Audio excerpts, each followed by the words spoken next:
Ô Dieu, Père miséricordieux, maintenant, nous nous réunissons ici dans un esprit d'adoration et de soif de ta parole vivante.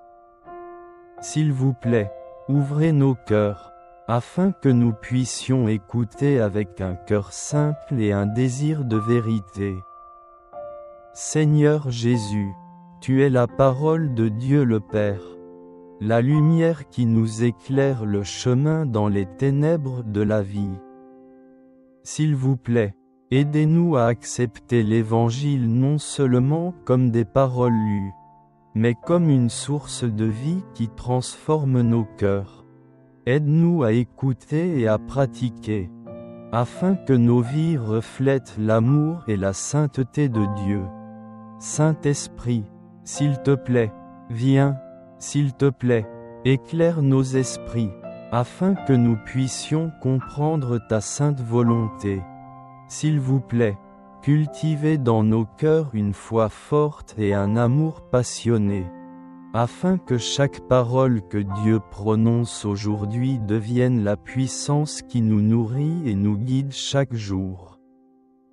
Seigneur, nous avons soif de ta parole, s'il te plaît. Parle-nous, apprends-nous à écouter de tout notre cœur et à avoir le courage de vivre selon ta parole.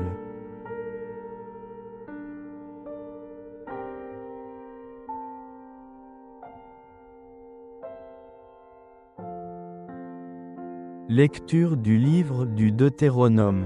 Moïse disait au peuple, « Lorsque tu présenteras les prémices de tes récoltes, le prêtre recevra de tes mains la corbeille, et la déposera devant l'autel du Seigneur ton Dieu. Tu prononceras ces paroles devant le Seigneur ton Dieu. Mon père était un Araméen nomade, qui descendit en Égypte. Il y vécut en immigré avec son petit clan. C'est là qu'il est devenu une grande nation, puissante et nombreuse. Les Égyptiens nous ont maltraités et réduits à la pauvreté. Ils nous ont imposé un dur esclavage. Nous avons crié vers le Seigneur, le Dieu de nos pères. Il a entendu notre voix. Il a vu que nous étions dans la misère, la peine et l'oppression.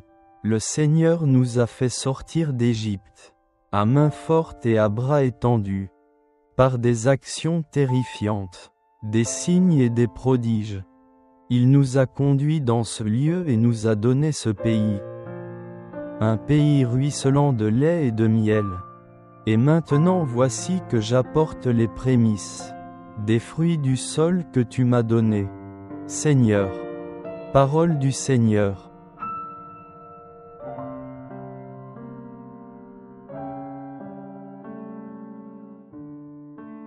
Sois avec moi, Seigneur, dans mon épreuve, quand je me tiens sous l'abri du Très-Haut, et repose à l'ombre du Puissant.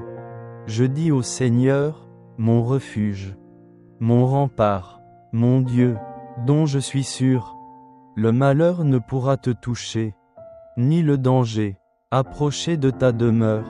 Il donne mission à ses anges, de te garder sur tous tes chemins. Ils te porteront sur leurs mains, pour que ton pied ne heurte les pierres.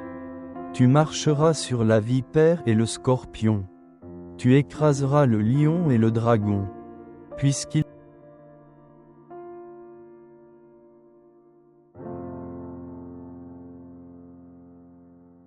Évangile de Jésus-Christ selon saint Luc.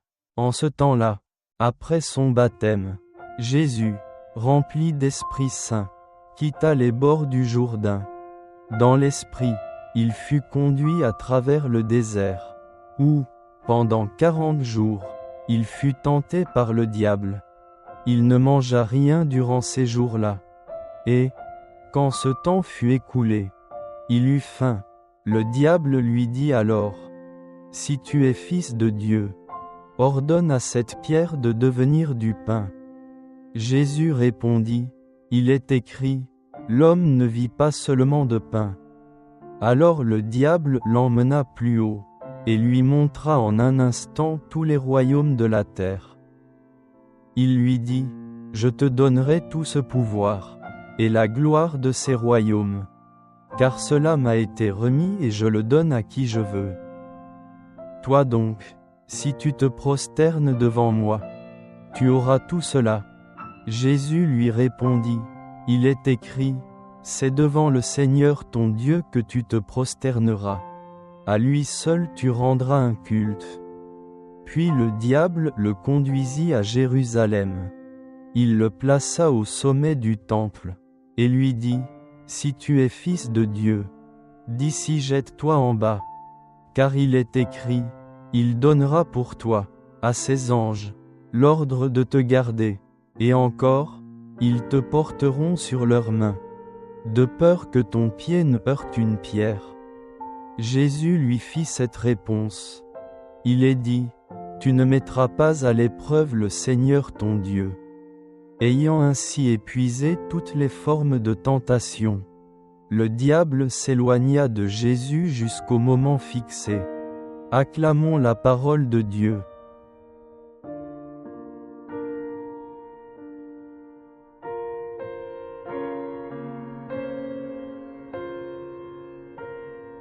Chers frères et sœurs, aujourd'hui, méditons sur l'Évangile de Luc chapitre 4, versets 1 à 13. Raconte la bataille de Jésus avec le diable dans le désert. Après avoir été baptisé dans le Jourdain, Jésus a été conduit dans le désert par le Saint-Esprit, où il jeûna 40 jours et 40 nuits. Dans la faim, la soif et la faiblesse, le diable est venu le tenter 3 fois. Tentation pour les besoins matériels. Le diable a mis Dieu au défi de transformer les pierres en pain pour satisfaire sa faim. Mais Dieu répondit, l'homme ne vivra pas de pain seulement, mais de toute parole qui sort de la bouche de Dieu. Tentation du pouvoir et de la gloire du monde. Le diable a promis à Jésus tous les royaumes du monde s'il l'adorait. Mais l'Éternel répondit, tu adoreras l'Éternel, ton Dieu, et servez le seul. Tentation de renommée et mise à l'épreuve de Dieu, le diable a exhorté Dieu à sauter du toit du temple pour démontrer sa puissance. Mais le Seigneur dit, tu ne mettras pas le Seigneur ton Dieu à l'épreuve. Après 3 échecs, le diable s'est retiré, attendant une autre opportunité. À travers ce passage évangélique, Jésus nous enseigne des leçons importantes. Première leçon, tout le monde est confronté à la tentation. Même Jésus, le Fils de Dieu, a dû traverser des épreuves. Cela montre que dans notre chemin de foi, nous rencontrerons également des tentations et des épreuves similaires. La réalité montre les 3 plus grandes tentations humaines. Tentation pour les besoins matériels, tentation du pouvoir et de la renommée, tentation de l'orgueil. La tentation n'est pas un péché, mais la façon dont nous y faisons face détermine tout. À travers ce passage de la bonne nouvelle, nous pouvons suivre l'exemple de Jésus pour surmonter la tentation en coche basé sur la parole de Dieu. Il a toujours répondu au diable avec la Bible. Coche persisté dans la prière et le jeûne. Il a fait des préparatifs dans le désert. Coche confiez-vous à Dieu le Père. Il n'a pas cherché sa propre volonté, mais a obéi à Dieu. Surmonter la tentation avec la parole de Dieu. Jésus n'a pas utilisé sa propre force pour vaincre le diable, mais il a utilisé la parole de Dieu. C'est l'arme la plus puissante qui nous aide à résister aux tentations du monde. À chaque tentation du diable, il répondait avec la Bible. L'homme ne vit pas seulement de pain, mais aussi de la parole de Dieu. Tu adoreras le Seigneur ton Dieu, et tu le serviras lui seul. Tu ne mettras pas le Seigneur ton Dieu à l'épreuve. Jésus nous montre que la plus grande force pour résister à la tentation ne vient pas de la sagesse ou de la volonté personnelle, mais vient de l'attachement à Dieu et à sa parole. La tentation s'attaque souvent à nos faiblesses. Le diable a attaqué Jésus alors qu'il avait faim et qu'il était fatigué. Dans la vie, lorsque nous sommes faibles, déprimés ou seuls, c'est à ce moment-là que la tentation s'insinue facilement dans notre âme. La tentation cible les besoins humains fondamentaux, qui sont souvent des besoins physiques, argent, nourriture, luxure. La tentation cible autant l'ambition de pouvoir et de renommée que l'argent, statut, notoriété, et la tentation cible l'orgueil et teste Dieu.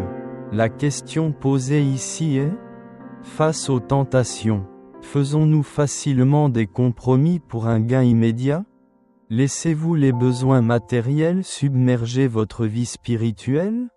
La méditation et comment l'appliquer à la vie. Chers frères et sœurs, la parole de Dieu nous invite aujourd'hui à nous demander: sommes-nous pris dans les tentations du monde? Peut-être sommes-nous tentés par les choses matérielles, pouvoir, notoriété, ou tester Dieu avec un manque de confiance en lui? Apprenez de l'exemple de Jésus. Affrontez la tentation avec la parole de Dieu.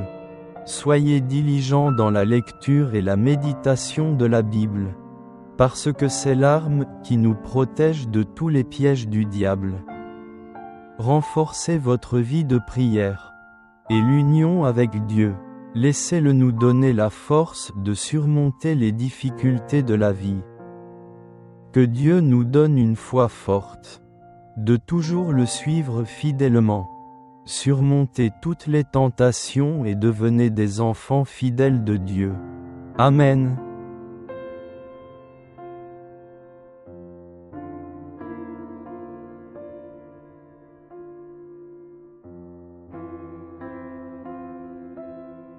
Cher Jésus, le Seigneur a été conduit par le Saint-Esprit dans le désert pour être testé pendant 40 jours. Le diable est venu tenter Dieu avec des paroles douces, avec le charme du pouvoir, de renommée et de besoins physiques. Mais Dieu a gagné grâce à la puissance de la parole de Dieu. Ô mon Dieu, nous vivons également dans un monde plein de tentations. Tentations matérielles, pouvoir, notoriété, et même des choses apparemment inoffensives qui nous éloignent progressivement de Dieu. S'il vous plaît, aidez-nous à suivre votre exemple. Sachez être attentifs aux ruses du diable. Sachez être ferme dans la foi. Et utilisez toujours la parole de Dieu comme une lumière pour éclairer le chemin.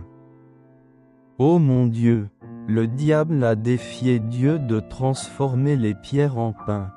Mais Dieu répondit: l'homme ne vivra pas de pain seulement, mais de toute parole qui sort de la bouche de Dieu. S'il vous plaît, aidez-nous à ne pas nous soucier seulement de nos besoins physiques, mais aussi savoir prendre soin de la vie spirituelle. Savoir nourrir l'âme de la parole de Dieu et de son Eucharistie. Le diable a également ressuscité Dieu, et lui a promis la gloire du monde s'il se prosternait et l'adorait. Mais Dieu a affirmé: vous adorerez le Seigneur votre Dieu, et vous l'adorerez lui seul. Ô mon Dieu, aide-nous à te rester fidèles. Ne laissez pas le mirage du monde obscurcir votre foi. Finale, le diable utilise astucieusement la parole de Dieu pour tester Dieu. Mais Dieu a gagné avec une confiance absolue en Dieu le Père. Ô mon Dieu, puissions-nous toujours compter sur toi. Face aux défis, nous ne comptons pas sur nos propres forces. Mais confiez-vous entièrement à la puissance et à la miséricorde de Dieu. Que Dieu vous aide, afin que nous puissions être fermes dans notre chemin de foi. Sachez choisir Dieu comme héritage. Et suivez-le fidèlement jusqu'au bout. Nous le demandons au nom de notre Seigneur Jésus-Christ. Amen.